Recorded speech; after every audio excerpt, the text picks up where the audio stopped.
Hello everybody, my name is Rachel and welcome to my channel, Kalanati. Today I want to give you some recommendations for Hugo Award nominations. The nominations period for the 2020 Hugo Awards are currently open and the deadline is March 13th, so we only have like 5 or 6 weeks to read all the things and then nominate what we enjoyed the most from 2019.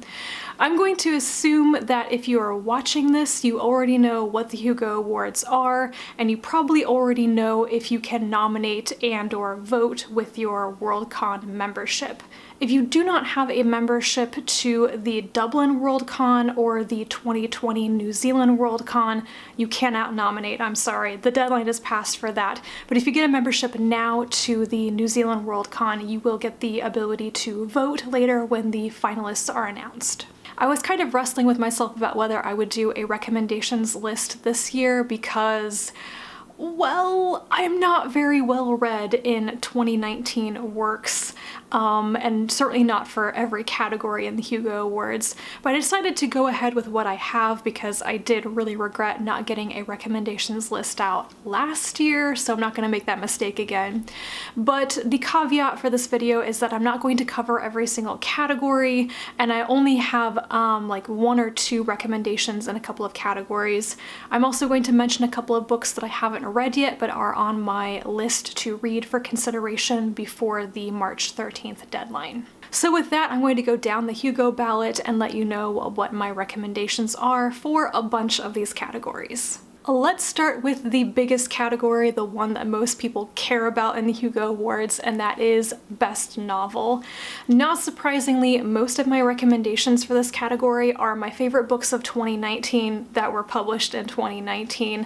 Top of that list is A Memory Called Empire by Arkady Martine. This was truly my favorite book of 2019, and it's really great science fiction. Also at the top of my favorites list is Gods of Jade and Shadow by Silvia Moreno-Garcia. Now, I'm one of those people who tends to view the Hugo Awards more as a science fiction award, and if I'm trying to break a tie between nominations, I'm going to go for the science fiction nominee. But Gods of Jade and Shadow is a work of fantasy that I think truly deserves to be nominated for this particular category, so I'm going to include it. Then there is Ancestral Night by Elizabeth Bear, a science fiction standalone novel, and Atlas Alone by Emma Newman, which continues her really wonderful Planetfall series. Another of my favorite books of 2019 was Children of Ruin by Adrienne Tchaikovsky. This is the sequel to Children of Time, and I think it was just as good. Then there are 2 books that almost made my best of 2019 list. One of them is Tiamat's Wrath by James S.A. Corey. I know it's book 8 out of 9 in the Expanse series, but I personally don't have a problem recommending or nominating later books in a series. And then there is Alliance Rising by C.J. Cherryh and Jane Fancher. This is the first Alliance Union novel in many years, and I think it's one of the better ones, as well as more accessible than some of the older ones in that universe, so I think it's definitely worth mentioning. Then there are 2 books I want to mention that I haven't read yet, but I plan on reading these before the nominations deadline so that I can consider them. One is Lent by Jo Walton. This is her fantasy novel that came out in 2019, and I have definitely nominated numerous books by Walton in the past for the Hugo Awards, so I wanted to be sure about this one before the deadline. And pretty much the same story with Interference by Sue Burke. I nominated the first book in this duology, Semiosis, last year, and I'm pretty sure the Interference is going to be just as good. Then novellas. This is the category I am most pleased with my list for because I have a bunch of recommendations and only a couple of them are Tor.com novellas. Tor.com tends to dominate short fiction categories for SFF awards these days. But my first recommendation is actually one of Ted Chiang's stories from his new collection Exhalation that came out in 2019. One of the stories in this that is brand new and therefore eligible is Anxiety is the Dizziness of Freedom, and I loved this story. In a similar vein is Glass Cannon by Yoon Ha Lee, which was published in his collection Hexarchate Stories in 2019. Glass Cannon is a novella sequel to the Machineries of Empire series. It actually picks up right where Revenant Gun left off, and I thought it was one of the best pieces from this collection. Another one of my top favorite pieces of short fiction of 2019 is The Haunting of Tramcar 15 by P. Djeli Clark. I love his writing, but I also love the fantasy steampunk world of this. Then there is the 7th Penric and Desdemona novella by Lois McMaster Bujold, The Orphans of Raspe. I don't think this is the absolute best in this particular novella series, but I do think it was really, really good and one of the standout novellas of the year for me. Then there is A Time to Reap by Elizabeth Bear, which was published in Uncanny Magazine. This is a murder mystery time travel paradox story. I thought it was really well done, very enjoyable. And lastly, In an Absent Dream by Seanan McGuire, which I think is one of the best of the Wayward Children novellas so far, and Miranda and Milan by Kathryn Duquette, which is kind of a queering of Shakespeare. For Novelette, I sadly only have one recommendation, but it is hands down one of my favorite pieces of short fiction from 2019, and that is Nice Things by Ellen Klages. I highly recommend reading the story. Even if you don't nominate for the Hugo Awards, please read this and let me know what you think about the ending. You can read it for free on Uncanny Magazine's site. I will link it down below. For short stories, I have 4 recommendations, and all of these were published in Uncanny or Clarkesworld, and I will leave the links to read them down below. So in quick order, we have On the Lonely Shore by Silvia Moreno-Garcia. I thought that the fantastical element was a really well done twist in this story. You might think you're getting one thing, it's headed in one direction, but actually it's different because this is fantasy, not historical fiction. Then there is Probabilitea by John Chu, with a little pun in the title, which is about chaos and probability and whether you should manipulate the order or probability of events. Then there is The Thing with Feathers by Marissa Lingen. I honestly don't remember that much about this story, but it did leave a real impression on me for what I thought was the strength of the writing and the atmosphere. I definitely enjoy a lot of Lingen's short fiction. And then Venus in Bloom by Lavie Tidhar, which is a story set in his Central Station universe, and I always find these stories to be beautifully written and very interesting. Now we're done with the short fiction categories and moving on to one of the biggest headaches if you're trying to do catch-up reading, and that is best series.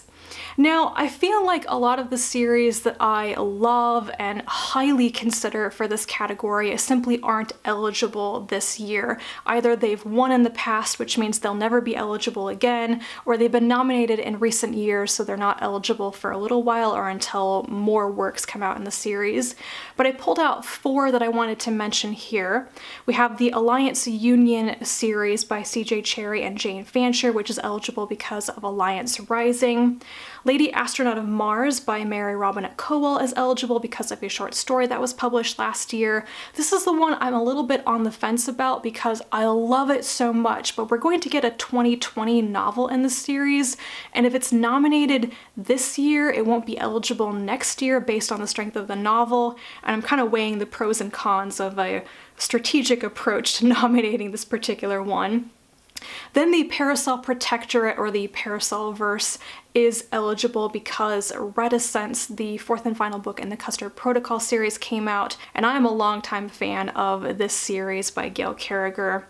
And then the Planetfall series by Emma Newman is eligible because of Atlas Alone, and you guys know I love all of this. I think every single installment of the series has been uniformly strong. If you are looking for other series that are eligible this year, I will link the File 770 page that kind of shows you everything that's eligible and has notes on some things that aren't eligible. I find this to be a really useful resource, and it's the first place that I go to when I'm trying to figure out which of my favorites is actually eligible or not. Best related work is one of my favorite categories in the Hugo Awards because it can be quite a hodgepodge of various things that aren't actually eligible in other categories, and there's some really great things that appear in it. I only have 1 recommendation right now and then 2 things that I plan on reading for consideration. I have seen Worlds of Ursula K. Le Guin, which is the documentary done by Arwen Curry.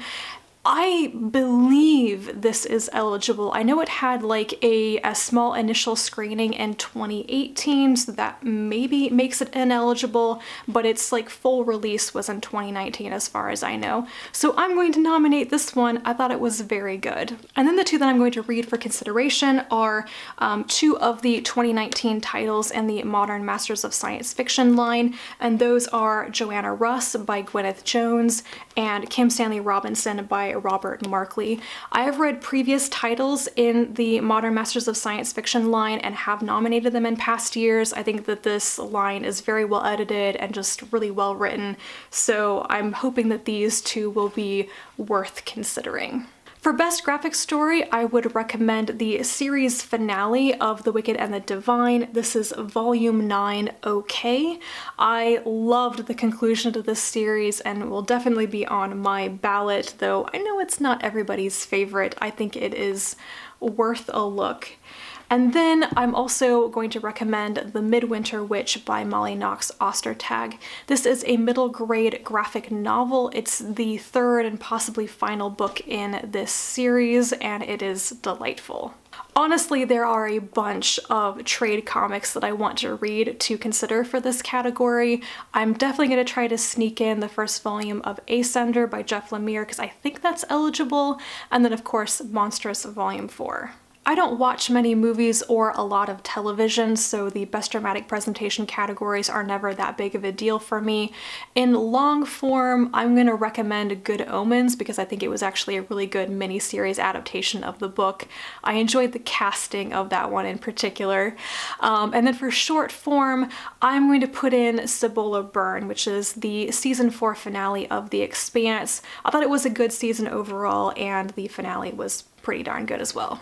I'm going to just very quickly hit the Best Editor categories. For short fiction, I didn't read that much short fiction from 2019, so it was a bit difficult for me to pull editors for that, but I would definitely say Neil Clark for his work on Clark's World, which is usually very good, and then Lee Harris, who edits for Tor.com, both their like online short fiction and their novellas, I believe. For Best Editor Longform, I looked up the editors of the novels that I'm considering. So we have Novel Wolf, who edited Ancestral Night and The Twisted Ones, Devi Pillai, who edited A Memory Called Empire, and Trisha Narwani, who edited Gods of Jade and Shadow.